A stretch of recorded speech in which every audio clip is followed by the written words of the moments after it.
Pemirsa, Anda masih menyaksikan Apa Kabar Indonesia Siang. Dan tersangka dugaan pelecehan seksual IWAS alias Agus kemarin telah melakukan rekonstruksi atau reka ulang adegan dugaan pelecehan seksual terhadap 15 wanita. Ya pemirsa, lebih dari 40 adegan diperlihatkan tersangka Agus yang disaksikan tim jaksa dan diawasi Komisi Kepolisian Nasional.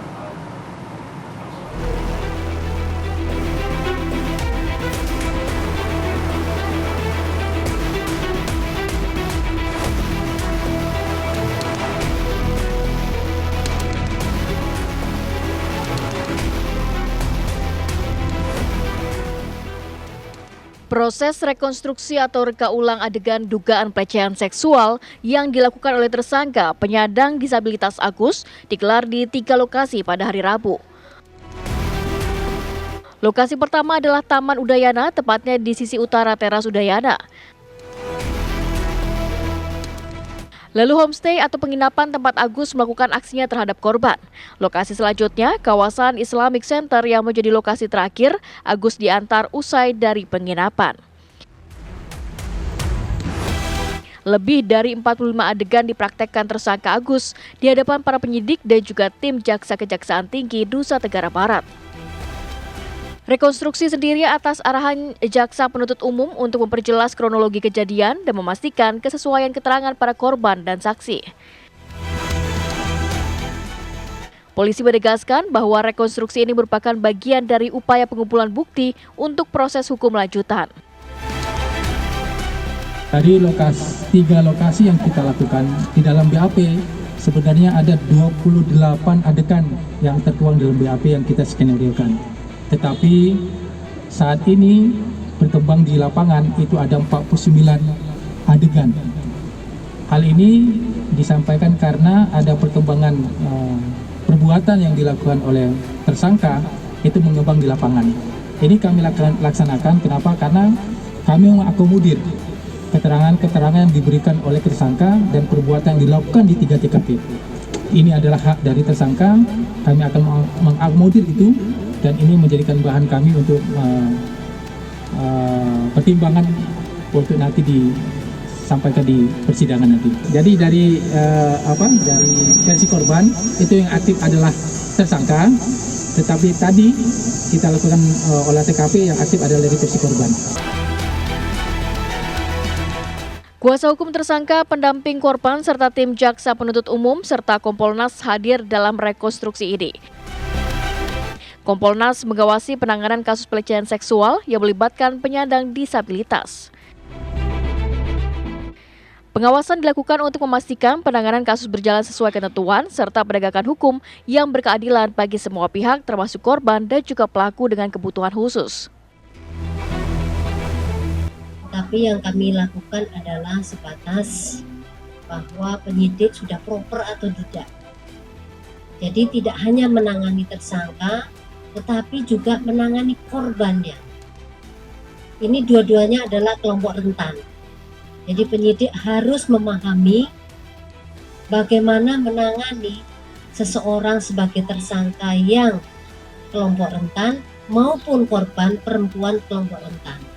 Kalau ini sudah semuanya dilakukan, artinya penyidik sudah on the track. Dalam kasus dugaan pelecehan seksual dengan melibatkan penyandang disabilitas ini, sebanyak 15 orang perempuan menjadi korban dan telah melapor ke Komisi Disabilitas Daerah Provinsi NTB. Jumlah tersebut bertambah dari jumlah sebelumnya, yakni 13 orang. Dari Mataram, Nusa Tenggara Barat, Herman Zudi, TV One mengabarkan.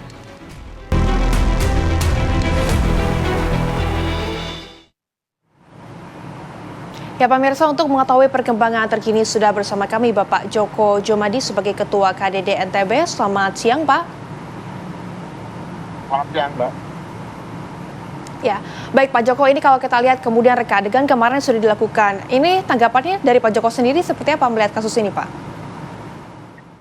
Ya, kemarin memang sudah ada rekonstruksi kasus Agus ini yang awalnya direncanakan hanya ada 28 adegan, tapi kemudian berkembang di lapangan menjadi 49 adegan. Dan ini kan sebagai bagian dari proses untuk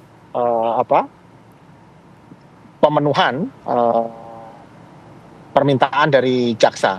Dan mudah-mudahan kita sangat berharap polemik ini segera berakhir dengan cara kasus ini segera dilimpahkan ke pengadilan. Oke, Pak Joko, kemarin sudah dikonfirmasi kalau tidak salah 4 wanita ini yang sudah diakui oleh Agus bahwa dia benar mengenalnya. Apakah sudah ada lebih banyak lagi wanita yang sudah dikonfirmasi, Pak? Kalau yang di Komisi Disabilitas Daerah kan kemudian kita juga, karena ini kan penanganannya Komisi Disabilitas kan tidak menangani sendiri, artinya yang menangani adalah lembaga-lembaga layanan yang ada, mulai dari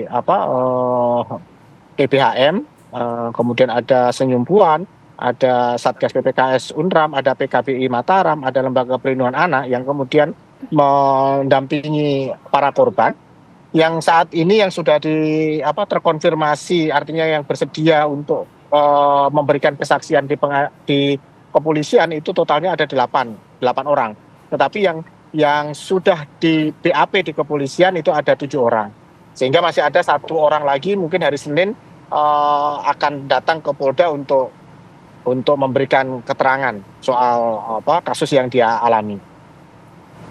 Oke, baik. Pak Joko, ini kalau dari KDD sendiri kan melihat kalau korban ini kemudian semakin bertambah, apakah nantinya akan menjemput bola PDD kepada korban-korban yang lain yang mungkin saat ini masih belum berani untuk speak up atau seperti apa?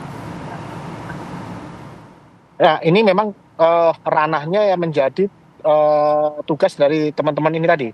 Kalau anak, saya pikir nanti Lembaga Perlindungan Anak yang akan lebih aktif untuk melakukan penjangkauan. Kalau umpamanya yang mahasiswa, saya pikir nanti Satgas PPKS Unram ataupun teman-teman lembaga layanan pendamping yang lain yang mungkin akan lebih banyak melakukan proses untuk jemput bola, kemudian proses untuk menanggapi beberapa komentar yang ada di medsos yang mengaku sebagai korban, mengaku sebagai saksi. Nah, ini mungkin teman-teman pendamping yang dari lembaga layanan. Bagi kami di Komisi Disabilitas Daerah hanya memastikan bahwa haknya Agus sebagai penyandang disabilitas itu dalam proses ini bisa terlindungi, terpenuhi, dan hak-hak korban itu juga bisa dipenuhi dan terlindungi oleh lembaga-lembaga layanan dan pemerintah yang ada. Ya, ini aja yang dilakukan oleh Komisi Disabilitas Daerah. Bahkan kalau untuk Agus sendiri memang kami malah ke depan ini sedang berkomunikasi dengan Kementerian Hukum dan HAM untuk kemudian menyiapkan alternatif terjelek ketika kemudian nantinya kalau Agus ini harus menjalani masa tahanan atau pidana di rutan atau di lapas. Nah, ini yang sedang kami komunikasikan dengan teman-teman di Kemenkumham untuk bagaimana ke depan ini kalau sampai akhirnya Agus ini harus masuk ke dalam lapas atau rutan. Itu, Mbak. Baik. Pak Joko, dalam kapasitas Pak Joko dan juga timnya, apakah sudah diketahui apa modus saat pelaku atau Agus ini melakukan pelecehan tersebut, Pak? Kalau modus ini kan hanya ada 2 ya, Mbak ya, yang kami yang ditemukan oleh teman-teman di layanan ya. Ini berdasarkan informasi dari lembaga layanan yang beberapa sih memang ada kami dari KDD ikut terlibat untuk menanggapi laporan dari masyarakat. Yang pertama memang modus manipulasi psikologi seperti yang sudah di beberapa disampaikan baik oleh pendamping, oleh kepolisian bahwa ada proses memanipulasi korban, mulai dari berkenalan, kemudian mencari simpati, mendapatkan kepercayaan dari korban, setelah itu menggali informasi-informasi sensitif dari korban, sampai kemudian menjanjikan, mempersuasi bahwa dia bisa membantu persoalan korban, sampai nanti pada tahap dia memberikan tekanan, ancaman untuk kemudian korban melakukan apa yang diminta oleh pelaku. Tetapi ada modus yang lain yang kami temukan untuk anak-anak itu adalah dengan modus asmara, artinya kemudian pelaku memacari anak dan kemudian sampai melakukan kekerasan seksual terhadap anak. Nah, itu yang sementara ini didapatkan oleh teman-teman di lembaga layanan yang kemudian juga dilaporkan ke KDD.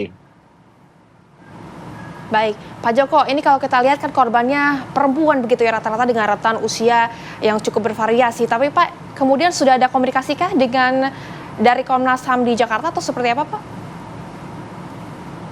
Iya, ini kami dari KDD juga berkomunikasi dengan teman-teman di Kementerian Sosial, kemudian dengan teman-teman Kementerian PPPA, kemudian dengan Komisi Nasional Disabilitas di Jakarta, Komisi Perlindungan Anak, termasuk hari ini juga kita akan coba berkomunikasi dengan teman-teman di Komnas Perempuan. Karena ini kan agak banyak ya, jadi bagaimana pelayanan ini kepada pelaku, kepada korban ini bisa dilakukan secara sinergis oleh lembaga-lembaga layanan yang ada.